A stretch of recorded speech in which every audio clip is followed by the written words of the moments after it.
Hello అండి. అందరికీ నమస్కారం. మన చందమామ కథలకు మనసారా స్వాగతం.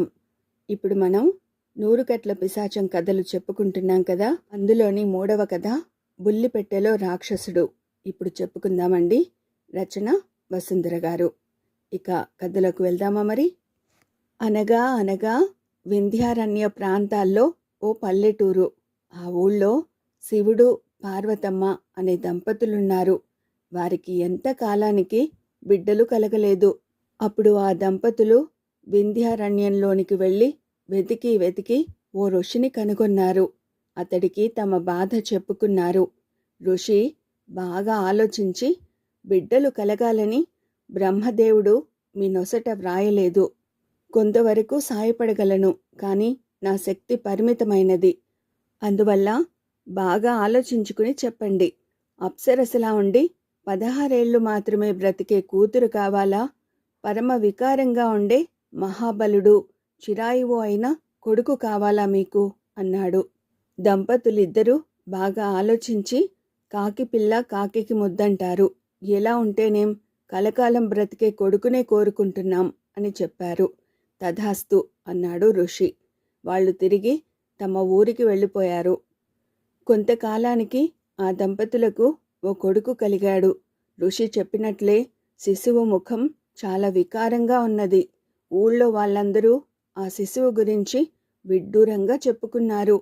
విషయం గ్రామాధికారికి కూడా తెలిసింది. ఆ దంపతులకు గ్రామాధికారికి చాలా కాలంగా గొడవలున్నాయి. అందుకని ఆయన వాళ్ళింటికి వెళ్ళి ఆ శిశువును బాగా పరిశీలనగా చూసి, ఇలాంటి శిశువు పుట్టడం ఊరికి అరిష్టం.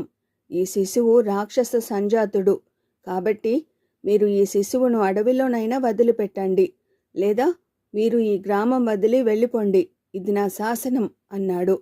ఆ శిశువును చూడగానే రాక్షస సంజాతుడనే అనిపిస్తుంది. శిశువు కురూపే కాదు, భయంకరంగా కూడా ఉన్నాడు. అందుకని ఈ విషయంలో ఊళ్ళో చాలామంది గ్రామాధికారిని సమర్థించారు. చూస్తూ చూస్తూ ఏ తల్లిదండ్రులు తమ బిడ్డను వదులుకుంటారు? అందులోనూ లేక లేక కలిగిన బిడ్డ కదా.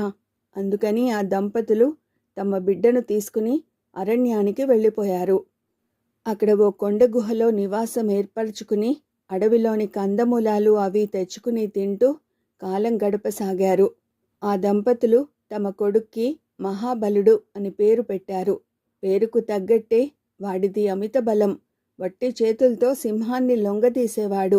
ఆ అడవిలో జంతువులన్నీ వాడంటే భయపడిపోతూ ఉండేవి. శివుడు చిన్నప్పటి నుంచి మహాబలుడికి ఎందరో రాజకుమారుల విచిత్ర గాథలు చెప్పాడు. అవన్నీ విని తాను అంత గొప్పవాడినని అనుకునేవాడు మహాబలుడు. శివుడికి చిత్రకళ తెలుసు.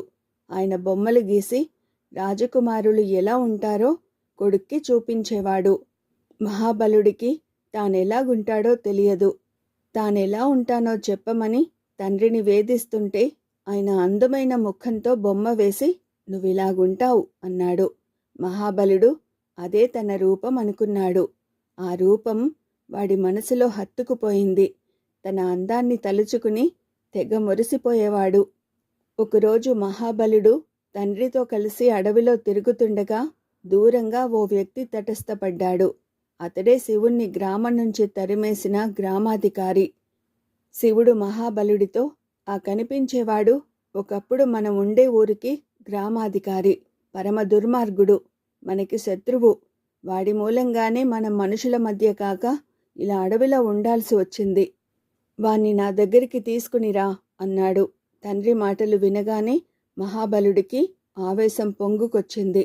పరుగున వెళ్ళి గ్రామాధికారిని అటకాయించాడు. గ్రామాధికారి చేతిలో చిన్న సంచి ఉన్నది. ఆయన మహాబలుడి భయంకర రూపం చూసి హడలిపోయి కెవ్వున కేక వేసి తన చేతి సంచిని జారవిడిచాడు. అప్పుడు అందులోంచి అద్దం ఒకటి కింద పడింది. సూర్యరశ్మి పడి అద్దం తలతలా మెరిసింది. మహాబలుడు అద్దాన్ని ఎప్పుడూ చూడలేదు. అతడు చటుక్కున చూస్తే అందులో అతడి ప్రతిబింబం కనిపించింది. అంతటి భయంకర రూపాన్ని మహాబలుడు ఎప్పుడూ చూసి ఉండకపోవడంతో కెవ్వుమని అరిచాడు. గ్రామాధికారి అప్పటికే తేరుకున్నాడు.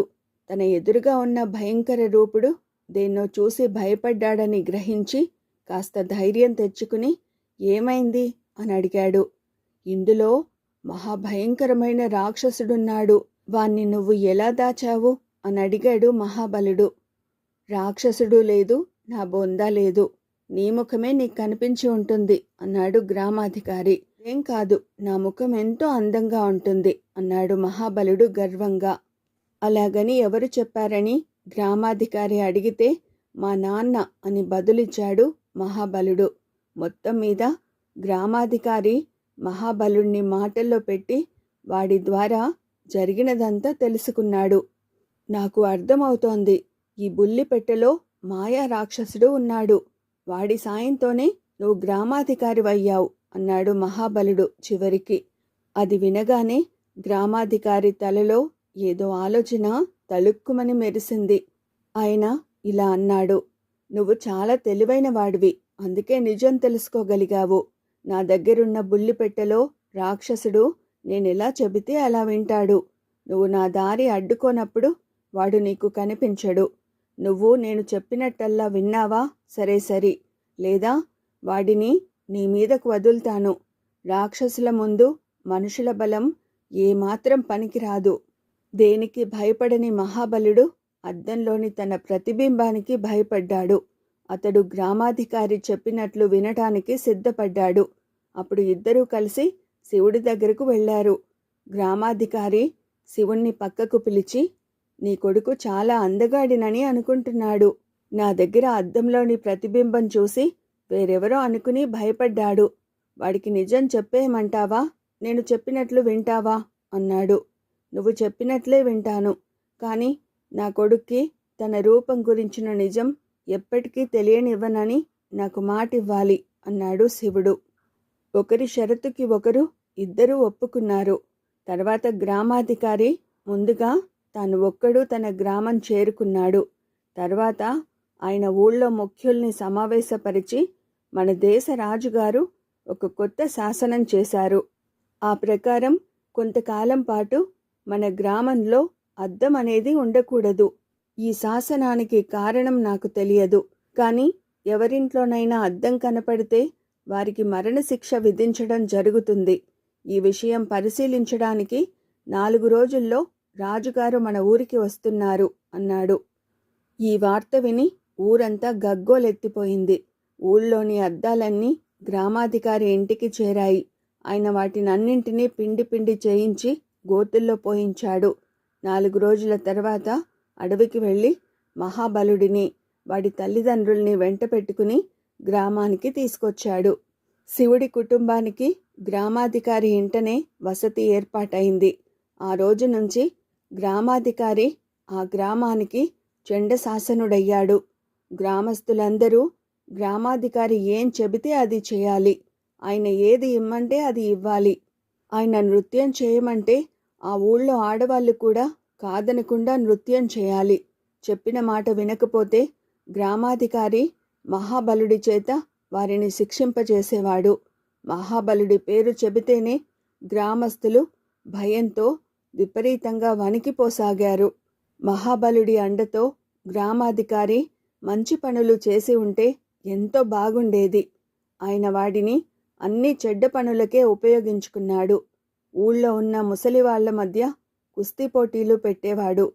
మనిషికి తోడేలుకి పోటీలు పెట్టి వినోదించేవాడు. ఈ దుష్కృత్యాలు మహాబలుడికి నచ్చాయి. ఒక్కోసారి గ్రామాధికారి చెప్పకుండానే వాడు తనకి తానుగా వెళ్ళి ప్రజల్ని హింసించేవాడు. ఈ బాధలు ఎలా తట్టుకోవాలో ప్రజలకు తెలియకుండా పోయింది. అనుకోని ఉపద్రవంగా ఊళ్ళోకి వచ్చిపడ్డ మహాబలుడిని అందరూ తిట్టుకోసాగారు. జరుగుతున్నదంతా శివుడికి తెలుసు. ఇదంతా ఆయనకి చాలా బాధ అనిపించింది. తన కొడుకు ప్రజలను బాధించడం ఒక ఎత్తైతే ఆయనకు అంతకంటే ఎక్కువ బాధ కలిగిస్తున్న విశేషం మరొకటుంది.